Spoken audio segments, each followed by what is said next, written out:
ஜீரக சம்பா அரிசியை ஒரு டேபிள் ஸ்பூன் ஒரு பாத்திரத்தில் போட்டு தண்ணி விட்டு ஒரு அரை மணி நேரத்துக்கு அப்படியே வச்சிடலாம். இந்த அளவுக்கு சர்க்கரை ஒரு பாத்திரத்தில் போட்டு தண்ணி விட்டுட்டு அடுப்பில் வச்சு கொதிக்க வைக்கலாம். இது கரைஞ்ச உடனே ஸ்டவ்வை ஆஃப் பண்ணிவிட்டு இதை ஒரு சைடில் வச்சிடலாம். ஒரு குக்கரில் முக்காளவு சிறுபருப்பு போட்டு இது நல்லா வாசனை வர்ற அளவுக்கு இதை வறுத்துக்கலாம்.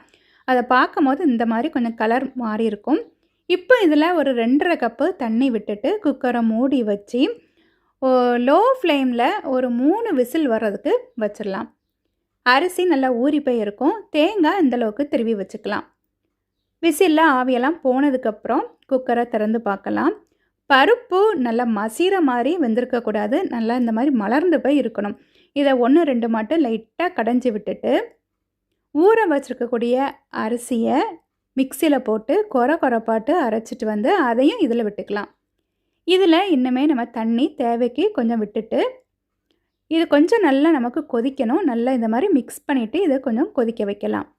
இன்னொரு பாத்திரத்தில் ஒரு டேபிள் ஸ்பூன் நெய் போட்டு தேங்காய் இந்த மாதிரி சின்ன சின்னதாட்டு வெட்டினதையும் போட்டுட்டு கேஷ்யூ நட் கிஸ்மிஸ்லாம் போட்டு நல்லா பொரித்து ஒரு சைடில் வச்சுக்கலாம். இது இந்த மாதிரி கொதி வந்தோடனே திருப்பி வச்சுக்கக்கூடிய தேங்காவை கொரப்பாட்டு அரைச்சி அதையும் இதில் விட்டுட்டு தேவைக்கு கொஞ்சம் நல்ல தண்ணியை விட்டு நல்லா இந்த மாதிரி நம்ம மிக்ஸ் பண்ணிவிட்டு சர்க்கரையும் இதில் இந்த மாதிரி வடித்து விட்டுட்டு நல்லா இதை மாதிரி மிக்ஸ் பண்ணி விட்டுக்கலாம். கொஞ்சமாட்டு சுக்கு பொடி, கொஞ்சம் ஏலக்காய் பொடி, ஒரு பிஞ்ச் உப்பு போட்டு நல்லா இதை மிக்ஸ் பண்ணிவிட்டு சின்னதாட்டு நமக்கு ஒரு கொதி இந்த மாதிரி வந்த உடனே ஆல்ரெடி பொரித்து வச்சுருக்கக்கூடிய தேங்காய், கேஷ்யூ நட், கிஸ்மிஸ் எல்லாமே இதில் போட்டு நல்லா மிக்ஸ் பண்ணியாச்சுன்னா பாயாசம் ரெடி. இது நான் ஃபஸ்ட் டைமாட்டு நான் செய்திருக்கிறேன். ஆனால் 2 வாட்டி எனக்கு ஃப்ரெண்டு வீட்டில் நான் இது டேஸ்ட் பார்த்துருக்குறேன். தஞ்சாவூர்லேருந்து எங்கள் வீட்டு பக்கத்தில் ஒரு ஃப்ரெண்டு இருக்காங்க. அவங்ககிட்ட நான் இது படித்தது.